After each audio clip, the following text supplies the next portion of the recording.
Olá pessoal, boa noite, está no ar, ao vivo para todo o Brasil e para todo mundo, mais um vídeo no meu canal do YouTube e o tema de hoje é Entre a Ditadura e o Governo Constitucional. Esse é o tema de hoje, então fica aí, não saia daí que você vai aprender hoje como que foi a ditadura e o governo constitucional.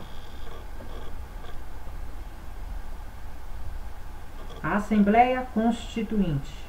Após o movimento constitucionalista de 1932, Vargas tomou uma série de iniciativas buscando amenizar o confronto com as elites regionais que resistiam à sua política, em especial a elite de São Paulo. Cedendo às pressões que se iniciaram no movimento de 1932, Vargas convocou eleições para a Assembleia Nacional Constituinte, em maio de 1933. Na ocasião, vários partidos políticos se formaram e no ano seguinte, depois de longos debates entre os constituintes, a Constituição foi finalmente promulgada. Então,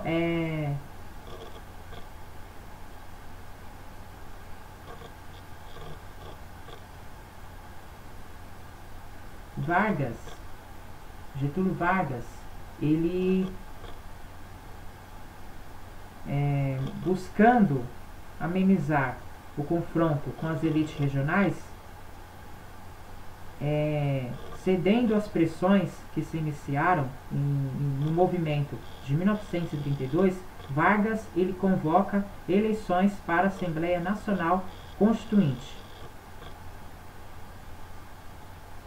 Então, após o movimento constitucionalista de 1932, Vargas ele tomou uma série de iniciativas para amenizar, o confronto que ele tinha com as elites regionais que resistia às suas políticas. Agora eu vou falar aqui sobre a Constituição de 1934. Além de instituir o voto secreto e extinto a mulher, a Constituição de 1934 apresentou muitos aspectos novos em comparação com a Constituição anterior. Veja alguns deles: legislação trabalhista, proibição de diferença de salário para um mesmo trabalho, ou seja, todos têm o mesmo salário, regulamentação do trabalho das mulheres e dos menores, do descanso semanal e das férias remuneradas. O trabalhador ele tem direito, ao descanso semanal e às férias remuneradas. Temos também a organização sindical, que foi a instituição da pluralidade, permissão para a organização de mais de um sindicato por setor ou ramo de atividade e da autonomia sindical. A organização sindical é quando é feita uma organização de mais de um sindicato. E a educação, o ensino primário gratuito e obrigatório, ou seja, na educação o ensino primário, ele é gratuito e obrigatório. Regulamentação do ensino religioso como facultativo nas escolas públicas. Por voto indireto, a Assembleia Nacional Constituinte elegeu Getúlio Vargas presidente da República. Então, Getúlio Vargas ele foi eleito presidente da República com voto indireto, com mandato até maio de 1938. A partir dessa data, as eleições para presidente da República seriam por via direta. Então, até maio de 1938,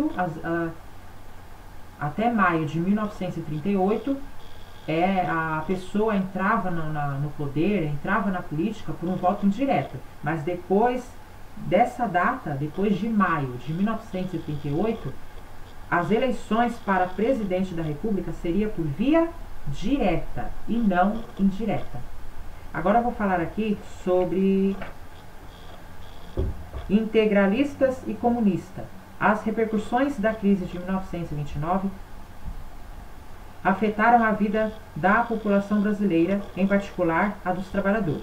Então a crise de 1929 afetou muitos trabalhadores da época.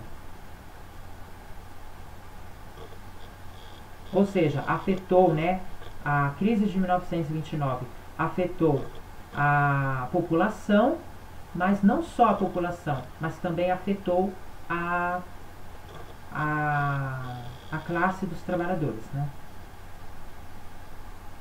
Inúmeras greves em estados importantes como São Paulo, Rio de Janeiro e Rio Grande do Sul, ou seja, São Paulo, Rio de Janeiro e Rio Grande do Sul foram atingidos pela greve.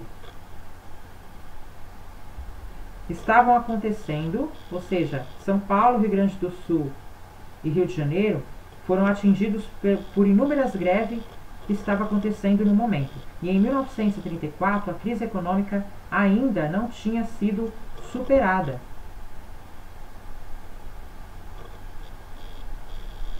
E setores da sociedade se mobilizavam para solucioná-la. Duas organizações políticas importantes formaram-se nesse período. Quais foram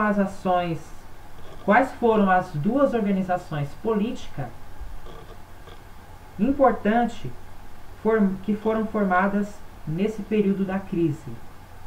Nós temos a Ação Integralista Brasileira, que é a AIB, e nós temos a Aliança Nacional Libertadora, que é o ANL. O A e B,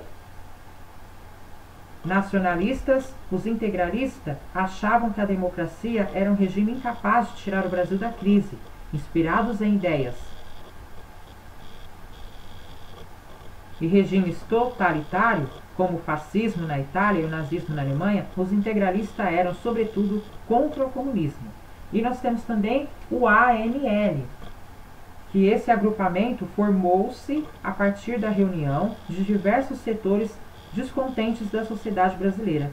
A ANL opunha-se ao integralismo e ao avanço do nazismo e do fascismo na Europa. Com tendência nacionalista, propunha a nacionalização de empresas estrangeiras, a reforma agrária e um governo popular para o Brasil. Embora dirigida pelo Partido Comunista, a ANL contava com a participação de anarquistas, liberais e socialistas. Então a ANL foi um agrupamento, né, que se uniu ali, né? Foi um agrupamento que se formou a partir da reunião de diversos setores descontentes, né? Ou seja, eram vários setores que estavam descontentes, né, com a situação e tal. E a ANL,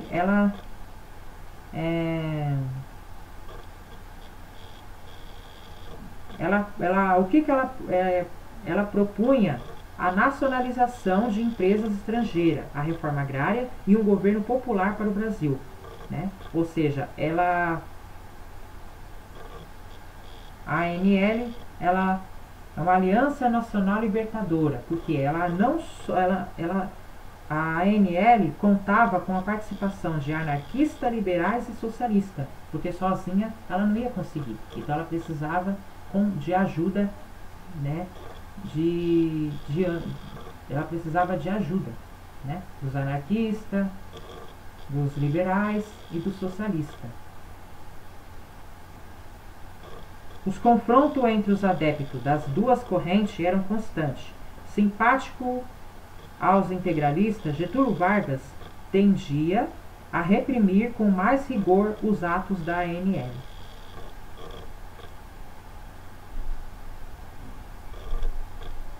E agora, para encerrar, né?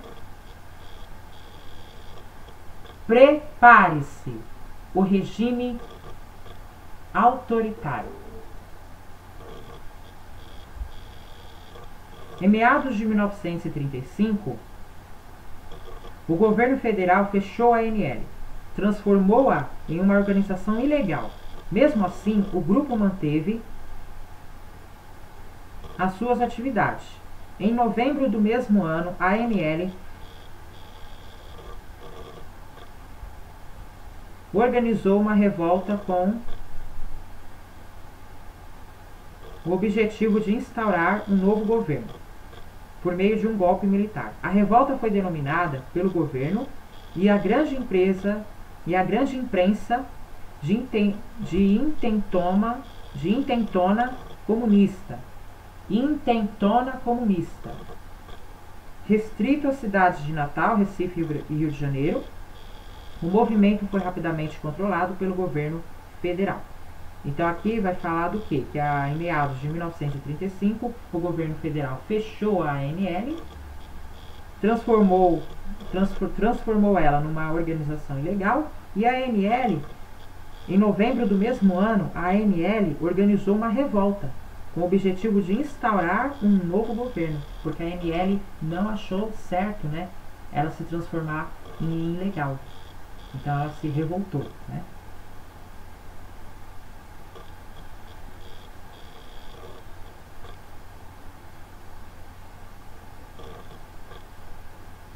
E aí a revolta, ela foi denominada pelo governo e a grande imprensa de intentona comunista, restrito à cidade de Natal, Recife e Rio de Janeiro. O movimento foi rapidamente controlado pelo governo federal.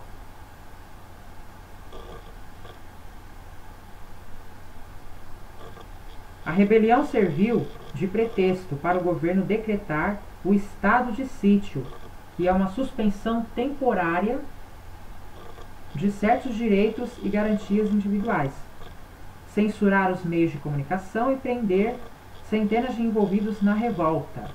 O líder comunista Luiz Carlos Prestes foi condenado a 30 anos de prisão. Sua esposa, Olga Benário, foi detida e deportada para a Alemanha, onde morreu num campo de concentração nazista.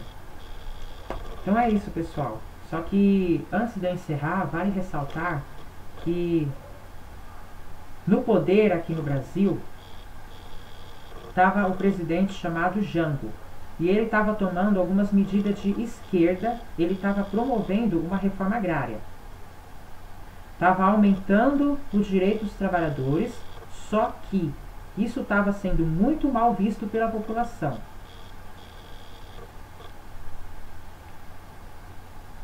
Eles estavam achando que ele estava querendo transformar Brasil em Cuba e fazer uma reforma comunista. Lembrando que a gente está na época da Guerra Fria. Ou seja, o comunismo é uma coisa muito ruim aos olhos da maior parte do mundo. Então, nessa época, com a desaprovação que o governo dele estava tendo, os militares perceberam que eles teriam bastante apoio popular para aplicar um golpe aqui no Brasil, e foi isso que eles fizeram entre os dias 31 de maio, 1 de março e 1 de abril de 1964.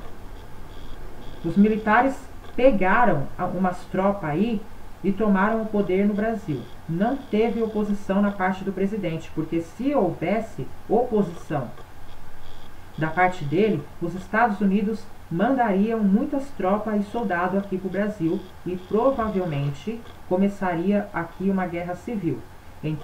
Então, para poupar a vida das pessoas, ele acabou não reagindo e deixou os militares aplicarem o golpe. Então, o que aconteceu? As pessoas não sabiam o que ia acontecer a seguir. Elas acreditavam, provavelmente, que os militares só tirariam o cara do poder. Então as pessoas achavam assim, que os militares iam lá para tirar o cara do poder. Só isso. E instaurariam de novo a democracia. Mas não foi isso que aconteceu. O primeiro militar que foi colocado no poder foi o general Castelo Branco. Esse militar deveria ficar no poder até o final do mandato do presidente que foi tirado do poder. Só que ele acabou ficando um ano a mais. Então a primeira coisa que ele fez, Castelo Branco, quando entrou no poder, foi colocar o ato institucional número 1, que foi reforçar o poder executivo, colocar eleições indiretas, para presidente e começar a caçar mandatos das pessoas. Então, tanto de políticos, professores e um montão de gente perdeu seus cargos públicos. E é interessante a gente observar que durante a ditadura houve diversos atos institucionais. Se eu não me engano, foram uns 14 ou 15.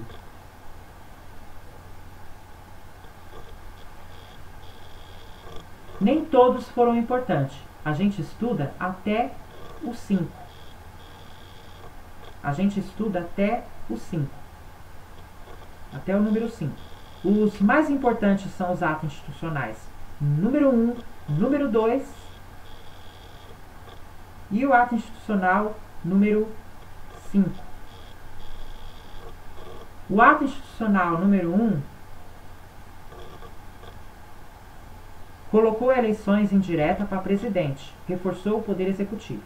Depois disso, ele criou órgão chamado SNI, que é o Serviço Nacional de Informação, que é o órgão de espionagem.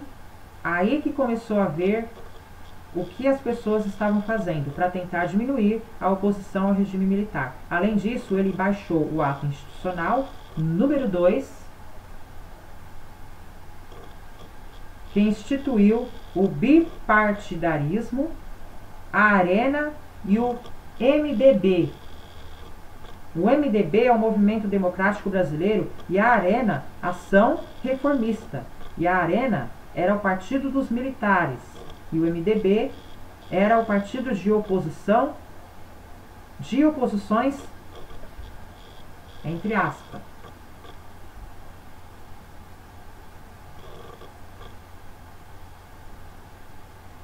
Que era a oposição contida. Então eles não representavam de fato uma ameaça para os militares. Era o chamado Partido Sim e o Arena era chamado Partido Sim Senhor. Além disso, ele baixou o ato institucional número 3, que rolou eleições indiretas para governador. E o ato institucional número 4, que colocou uma Assembleia Constituinte para criar uma nova lei para o Brasil. Essa nova lei não mudou muito, porque a Assembleia não deixou mudar muita coisa, porque a maior parte das coisas que os militares queriam colocar eram antidemocráticas. Então a lei não mudou muita coisa, não é tão importante assim. O Castelo Branco começou a implantar medidas econômicas.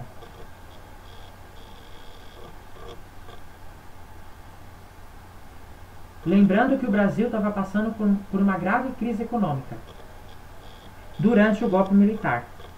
Então o que ele fez foram algumas medidas antes impopulares, que continuavam sendo impopulares, e agora a população não podia fazer nada a respeito. Ou seja, eram medidas antes ninguém gostava delas.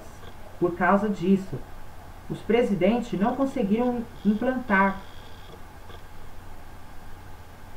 Mesmo o pessoal não gostando, eles teriam que aceitar, porque os militares eles eram contra a oposição. Então os militares conseguiram colocar essas medidas, e essas medidas eram cortes de gasto, aumento de imposto e arroxo salarial. Bom, arroxo salarial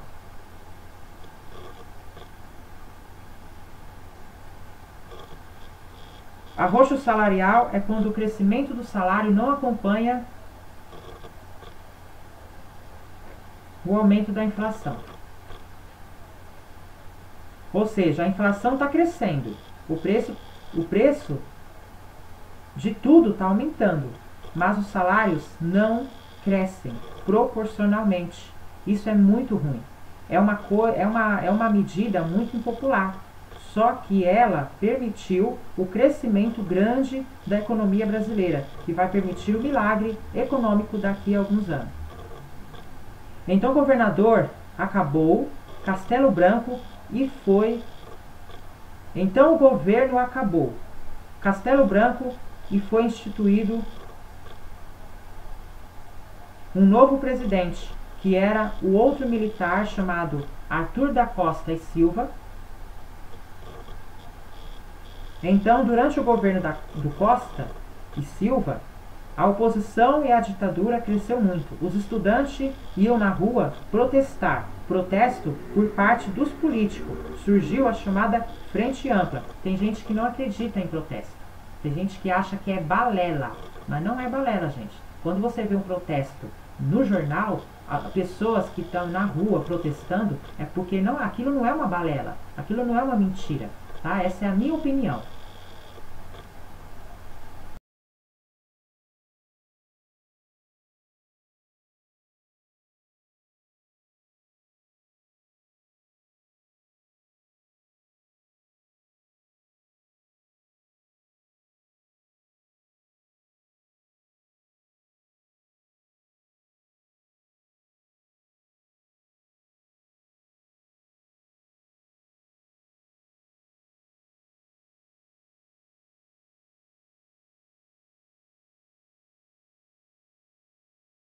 Direito.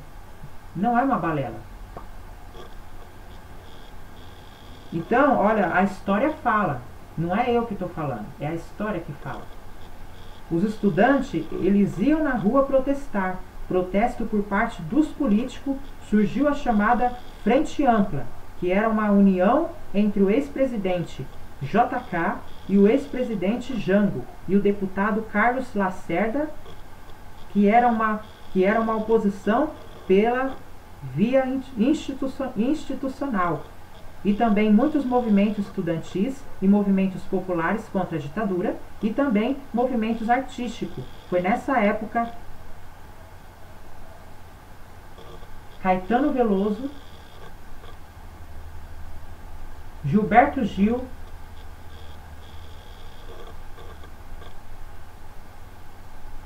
Chico Buarque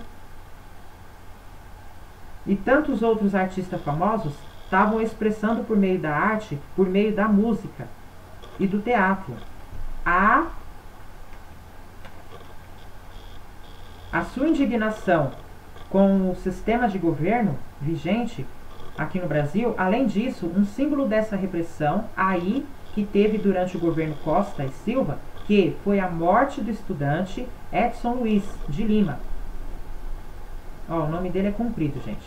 Ó, além disso, um símbolo dessa repressão que teve durante o governo Costa e Silva, que foi a morte do estudante Edson Luiz de Costa Souto, que foi um estudante que foi morto pelos policiais a sangue frio, que virou símbolo aí dessa violência. Ele era um estudante que morreu sem muitos motivos e ele virou símbolo desse movimento contra os presidentes, contra a ditadura militar no Brasil. Então, nesse da população foi baixado o ato institucional mais importante, que é o mais importante que você precisa lembrar, que é o ato institucional número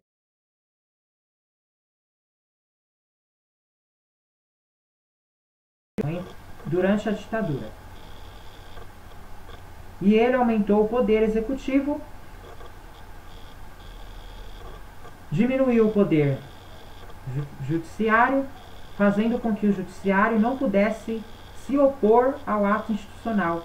Ele aumentou o poder executivo, diminuiu o judiciário e as coisas mais importantes que ele fez foi cortar a liberdade de expressão. Então o governo agora faz censura, o governo controla o que as pessoas podem dizer, ele controla o que os professores podem ensinar nas escolas, ele controla tudo que é dito, tudo que é falado, quase tudo que é pensado no Brasil. Além disso, ele suspendeu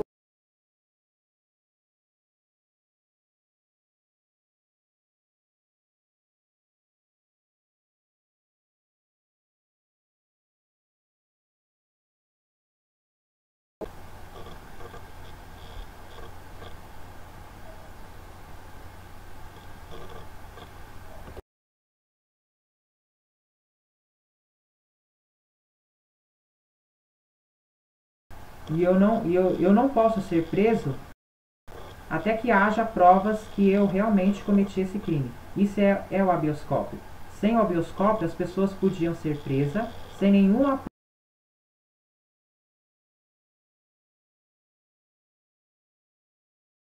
oposição fosse presa, fosse detida, fosse torturada, fosse sequestrada, sem nenhuma justificativa. Isso tudo estava dentro da lei. E com isso, os canais democráticos de oposição foram basicamente fechados, o que aumentou o movimento da guerrilha, a oposição por meio da igreja e dos artistas. Por mais que seja terrível o ato que é mínimo de sentido, porque agora as pessoas não podiam mais meio legais.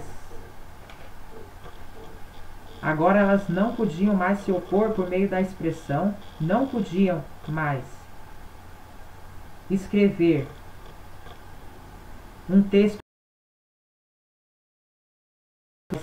se eleger por vias políticas, acabar com a ditadura. Então a guerrilha foi uma forma vista por muitas pessoas de acabar com essa ditadura que estava tendo no Brasil. A guerrilha eram movimentos contrários de oposição armada à revolução que aconteceu principalmente no campo, na cidade acontecia, mas numa escala muito menor. Os guerrilheiros eles roubavam o banco, usavam carros fortes para ter dinheiro para manter os seus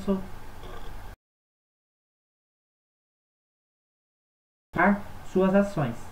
Além disso, eles sequestravam líderes para trocar os líderes sequestrados por guerrilheiros, ou estudantes, ou pessoas importantes que estavam presas injustamente, e às vezes eles matavam pessoas aí do governo para tentar mostrar a oposição. Então, o que os guerrilheiros tentavam fazer era sabotar o regime por vias indiretas. Eles usavam nomes falsos para cumprir essas ações. Alguns guerrilheiros muito famosos são pessoas que já passaram pela política, pela nossa política. Dilma Rousseff, o vice-presidente Aécio e o José Dirceu, que era na verdade tipo um colírio.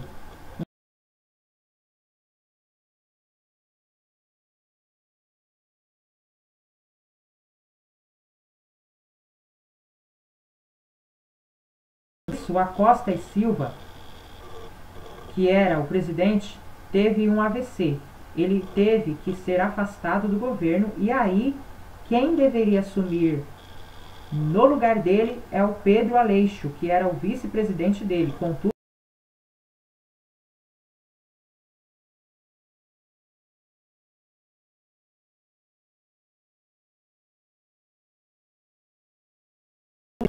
dentro do golpe para impedir que o Pedro Aleixo tomasse o poder, porque só podia tomar o poder os militares. Se uma pessoa que não fosse militar tomasse o poder, aí não seria ditadura militar.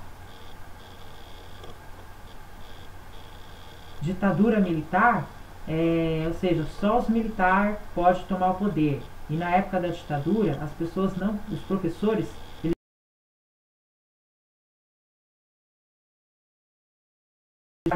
era controlada, né? Como fala aqui. Sociedade, ela era controlada.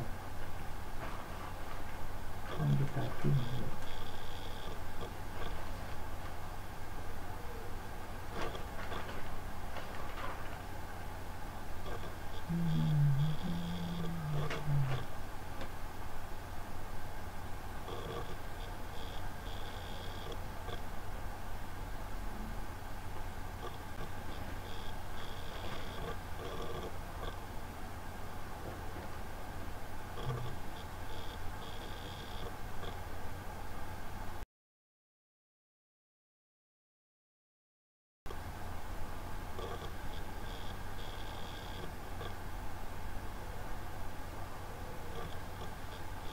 Então aqui, ó, o ato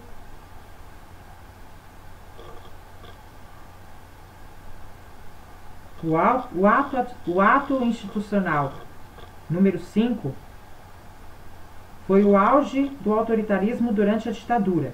Ele aumentou o poder executivo, diminuiu o poder judiciário, fazendo com que o judiciário não pudesse se opor ao ato institucional. Ele aumentou o poder executivo, diminuiu.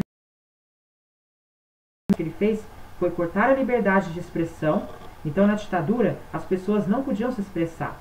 Na ditadura, as pessoas não podiam mais se opor por meio de expressão. Não podiam escrever um texto, publicar um artigo contra a ditadura, não podiam mais se eleger por vias políticas, né?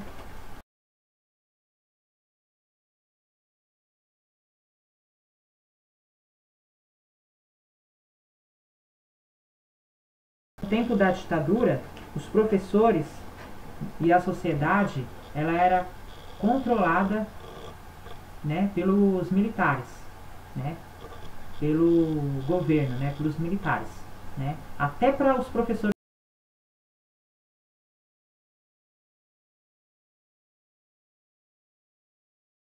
ali, né, eles não tinham, os trabalhadores, professores, não tinham aquela total liberdade para poder ensinar como tem hoje, né.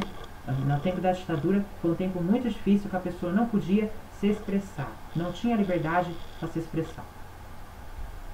Então vamos continuando.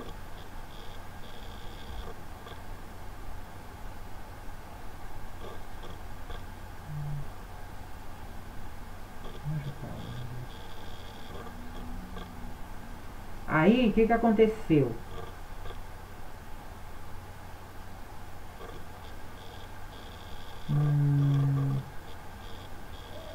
Foi colocado no lugar dele um homem chamado Médici, que foi o próximo presidente. Ele é o presidente mais famoso da ditadura, porque foi durante o governo dele que houve ao mesmo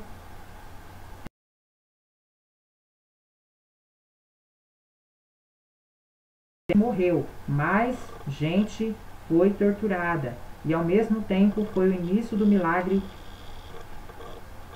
econômico brasileiro, o momento em que a economia brasileira decolou, que teve um grande avanço econômico. Então, assim, o pessoal que gosta de criticar a ditadura, o governo Médici, como exemplo, para mostrar como ele reprimiu os opositores e matou muita gente, e as pessoas que defendem a ditadura também usam o governo dele para mostrar como que teve um crescimento econômico aí durante a ditadura e tudo mais. É importante a gente lembrar que realmente teve um crescimento econômico, mas ele só foi possível por causa das medidas extremamente impopulares que os militares puderam instaurar agora que eles não tinham mais oposição. O milagre brasileiro, que foi de 1968 a 1973, que foi o momento em que o PIB brasileiro cresceu loucamente, tanto por causa de investimento de outros países, quanto investimento estatal do Brasil, quanto investimento privado nacional, e foi um momento em que foi marcado pela chegada aqui no Brasil de coisas que eram símbolo naquela época e de desenvolvimento, como por exemplo eletrodomésticos, geladeira, televisão. Foi um momento também de grande investimento na engenharia civil, na construção civil, que foi, como por exemplo, construído a Ponte de Niterói, a rodovia transamazônica. Foram obras muito grandes que deram emprego para um monte de gente.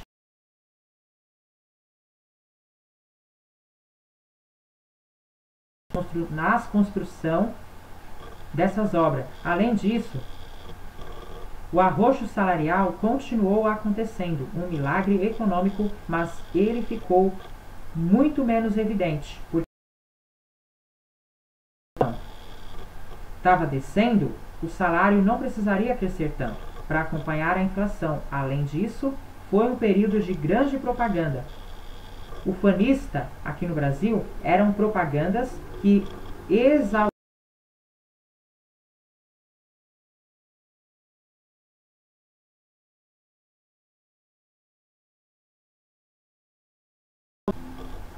Brasil, amo ou deixo.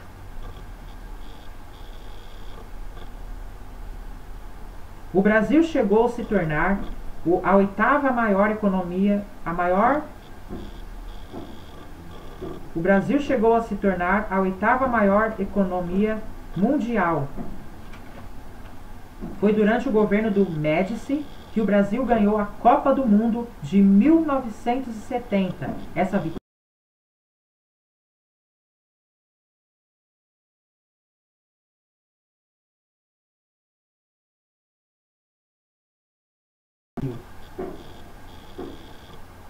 em tudo.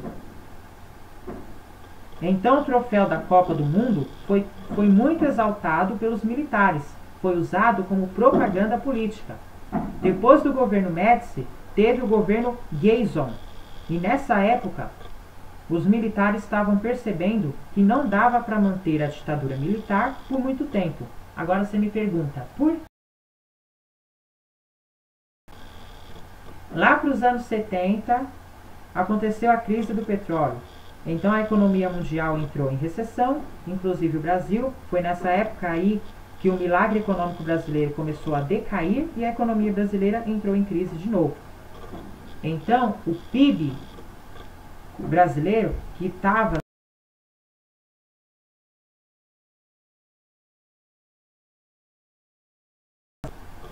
além disso, a inflação, que estava super baixa, começou a subir. E nessa época a população estava muito descontente com toda essa situação que estava acontecendo. Mesmo sem elas poderem demonstrar a oposição delas, estava dando para perceber o MDB, que era um partido de oposição, estava recebendo muitos votos. Então, os militares começaram a perceber que a manutenção da ditadura não estava dando muito certo. E aí o que eles perceberam? A ditadura vai acabar. Só que esse fim, essa mudança de governo tem que e controlada. Então eles foram aos poucos abrindo aí a ditadura. Foi instaurado o segundo plano nacional de desenvolvimento, que estava aí tentando conter a nova crise econômica. Além disso, foram aprovados a Lei Falcão e o Pacote de Abril, que é medidas autoritárias que queriam impedir a vitória do MDB nas eleições, porque o partido de oposição estava recebendo muito mais votos. Além disso, foi marcado por grande ação, principalmente a morte do Vladimir Herzog, que foi jornalista.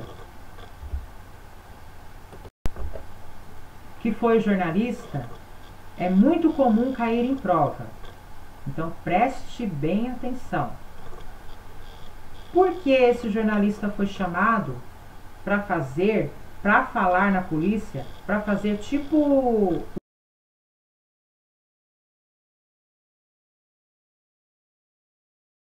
Começaram a anunciar que ele tinha se suicidado. Foi inclusive publicada uma foto aí do corpo dele. O suicídio, entre aspas, viu, gente? O suicídio. Só que é uma foto obviamente fraudada. Então, por que não poder se suicidar da altura que ele aparece na foto? Tanto que ele se suicidou misteriosamente em um porão de uma delegacia da ditadura. Então é muito óbvio que ele tinha sido... Foi um dos grandes símbolos aí, junto com o estudante que tinha morrido há alguns anos atrás. O governo do Geisson é muito importante. O que aconteceu foi que foi revogado o ato institucional.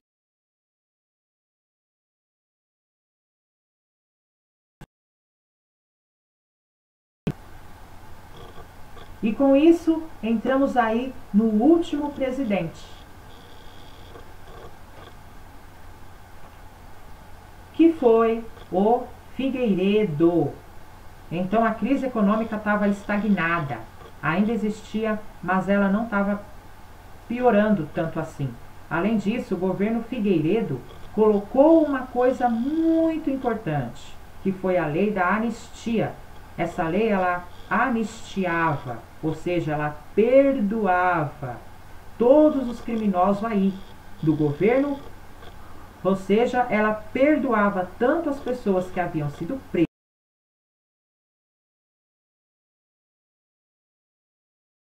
pessoa e cometido crimes contra a humanidade. Então os guerrilheiros e os opositores e os comunistas que estavam presos foram perdoados, mas os militares que cometeram muitos crimes durante a ditadura também.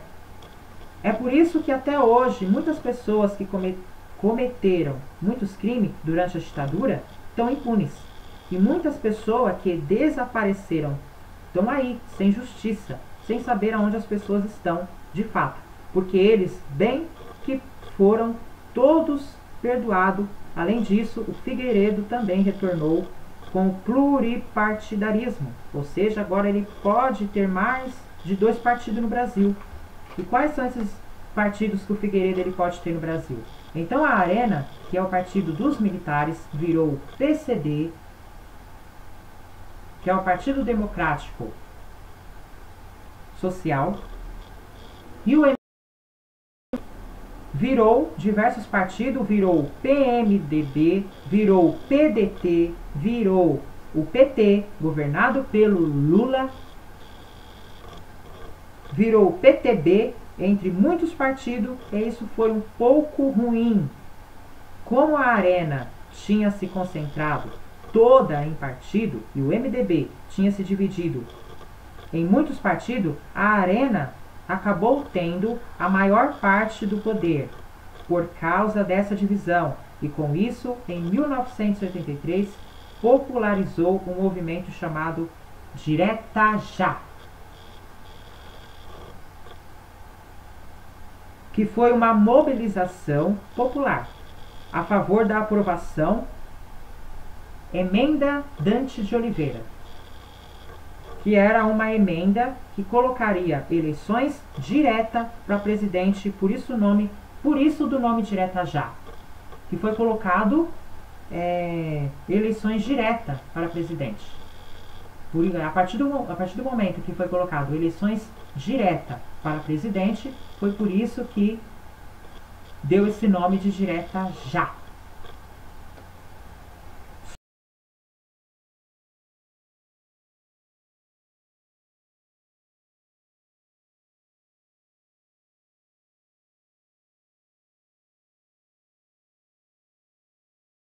Quantos movimentos populares estavam aí tendo força, e o quanto a ditadura militar não ia conseguir se sustentar por muito tempo, e com isso eles elegeram indiretamente um homem chamado Tancredo Neves.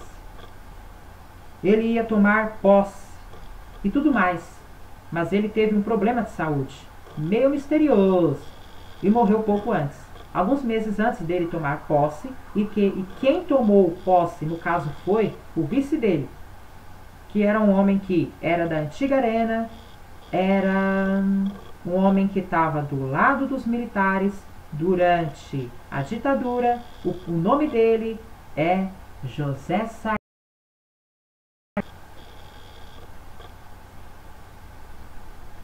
Então Sarney foi o primeiro presidente aí.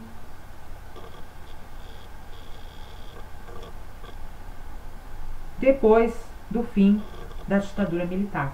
Então é isso, pessoal. Esse foi o tema de hoje. Se você gostou, se inscreva no meu canal, ative o sininho para receber todas as notificações, e amanhã estarei aqui novamente no YouTube. Então não percam, amanhã estarei aqui de novo no YouTube. Hoje não foi possível,